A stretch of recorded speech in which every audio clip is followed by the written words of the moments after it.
Que tal a gente fazer uma viagem no tempo? Uma jornada bem legal para entender a evolução do pensamento no mundo dos negócios. A gente vai ver como as coisas saíram de estruturas super rígidas, sabe, focadas só na produção, para chegar em estratégias onde o cliente é a grande estrela. E para começar essa conversa, eu já lanço uma pergunta no ar. Qual será o segredo daquelas empresas que a gente vê durando gerações e gerações? A busca por essa resposta é o que vai guiar a gente por aqui, passando pelas grandes ideias que moldaram o jeito que as empresas funcionam hoje. Vamos nessa! Bom, e para a gente entender o agora, não tem jeito, a gente precisa voltar lá no comecinho. Nossa primeira parada, os fundamentos da gestão moderna. São os pilares que seguraram as primeiras grandes organizações e, de certa forma, seguram até hoje. Lá no início do século XX, a ideia de uma empresa era bem diferente. Pensadores como Frederick Taylor e Henry Fayol, por exemplo, olhavam para uma organização e viam uma máquina, que precisava ser super precisa. O Taylor, lá em 1911, focava tudo na eficiência, em como fazer o trabalho render mais. Logo depois, em 1916, o Fayol chegou definindo o que um administrador deveria fazer. Mas a história não parou por aí, né? Nos anos 30, a coisa começou a mudar, com a galera das relações humanas trazendo o fator gente para a conversa. E nos anos 50, o grande Peter Drucker virou o jogo de novo, botando o foco todo nos resultados. Essa frase do Fayol resume perfeitamente o espírito daquela época. Fica muito claro que a gestão era vista como um processo de controle, de cima para baixo, sabe? O foco total era fazer a máquina interna, a empresa, funcionar do jeito mais azeitado e eficiente possível. E o Fayol foi além. Ele basicamente fatiou a empresa em 6 funções principais: a parte técnica, a comercial, a financeira, a de segurança, a contábil e, claro, a administrativa. Pra gente, hoje, isso pode parecer meio óbvio, mas na época foi uma verdadeira revolução. Foi aí que nasceram os departamentos especializados que a gente conhece, cada um cuidando de uma pecinha dessa grande engrenagem. Só que aí a história dá uma virada de chave daquelas. As empresas começaram a sacar que a peça mais importante do quebra-cabeça não estava dentro da fábrica, estava do lado de fora. Essa peça era o cliente. E é exatamente aqui que o marketing entra em cena. Philip Kotler, que é tipo o pai do marketing moderno, definiu o marketing não como simplesmente vender, mas como um processo social, um jeito de pessoas e grupos conseguirem o que precisam e o que querem através da criação e da troca de valor. Guarda bem essa palavra, valor. Agora, um ponto que é fundamental entender: o marketing não cria necessidades. Ninguém precisa do marketing para sentir fome, sede ou frio. Isso já vem com a gente. O que o marketing faz é influenciar os nossos desejos. Ou seja, ele molda a forma como a gente escolhe satisfazer uma necessidade. A diferença entre precisar comer e desejar aquele hambúrguer específico daquela marca é onde a mágica do marketing acontece. E para influenciar esses desejos, o marketing ganhou uma espécie de kit de ferramentas táticas, os famosos 4Ps. A gente tem o produto, que é a oferta de valor em si, o preço, que é como se captura esse valor, a praça, que é como a oferta chega até as pessoas, e a promoção, que é como a gente comunica tudo isso para o mundo. Então, peraí. Com a descoberta do cliente e com as ferramentas certas para chegar até ele, ficou faltando uma coisa: um plano.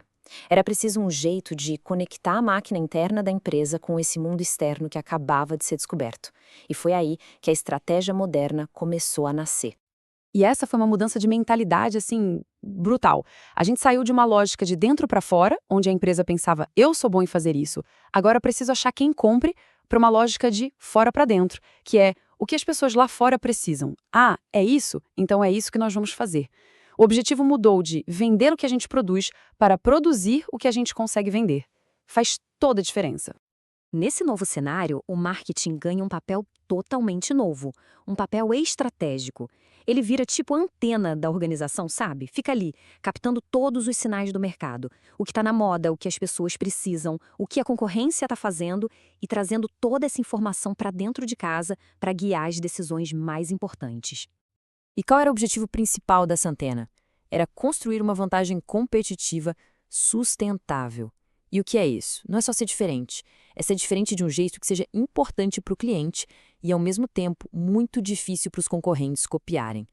Uma vantagem construída em cima de uma base sólida de recursos e de coisas que só aquela empresa sabe fazer bem. Isso tudo nos leva ao objetivo final de qualquer estratégia: criar e, talvez mais importante ainda, manter clientes valiosos. E olha, a matemática por trás da importância de um cliente é surpreendente. Tudo começa com o tal do valor percebido. Na cabeça de cada pessoa, o tempo todo, rola uma continha meio que automática. Os benefícios que eu estou recebendo com isso aqui valem os custos que eu estou tendo? E quando a gente fala custos, não é só dinheiro, não. É tempo, é esforço, é tudo. A grande meta de qualquer empresa é fazer essa balança pender e muito para o lado dos benefícios. E por que isso é tão, mas tão importante? Se liga nesse número. 91% dos clientes que ficam insatisfeitos simplesmente vão embora. Eles não reclamam, não te dão uma segunda chance, eles só somem. É uma perda silenciosa e gigantesca. E, para piorar, a conta fica ainda mais salgada. Conseguir um cliente novo para tapar o buraco daquele que foi embora custa de 6 a 7 vezes mais caro do que teria custado manter aquele cliente satisfeito desde o início. É um cálculo bem brutal, né? Mas agora vem a parte boa, a parte poderosa da história. Um aumento de só 5% na retenção de clientes, só isso, pode gerar um aumento nos lucros que vai de 25% a 95%. É uma alavancagem absurda. Lealdade do cliente não é só um sentimento bonito, é um motor de crescimento potentíssimo. E se engana quem pensa que essa jornada de evolução parou. Pelo contrário, hoje, novas forças, principalmente a tecnologia e as mudanças sociais, estão redesenhando todo esse cenário de novo e numa velocidade impressionante. É só a gente olhar em volta. De um lado, temos análise de dados, que permite uma personalização em massa, uma coisa que era impossível de imaginar um tempo atrás. Do outro, a gente tem a realidade virtual e aumentada, que não são mais só ferramentas, elas estão criando jeitos completamente novos de interagir com uma marca. E essas tecnologias, claro, estão puxando um monte de tendências.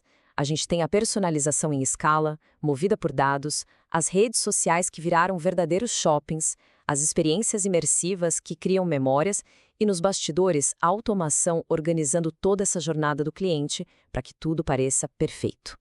Mas a evolução não é só sobre tecnologia, não. Tem uma camada ainda mais profunda surgindo. A ideia de que o sucesso de uma empresa no futuro vai depender cada vez mais da capacidade dela de alinhar seus objetivos não só com o que o cliente quer, mas com o bem-estar da sociedade como um todo no longo prazo. E isso nos traz de volta ao ponto de partida. Aquela jornada que começou lá atrás com engrenagens e eficiência, agora nos leva a perguntas muito maiores sobre propósito e sobre impacto. No fim das contas, para durar gerações, o que uma empresa precisa de verdade entregar? Talvez o grande segredo não seja uma resposta única, mas sim a própria capacidade de continuar fazendo essa pergunta e de continuar evoluindo.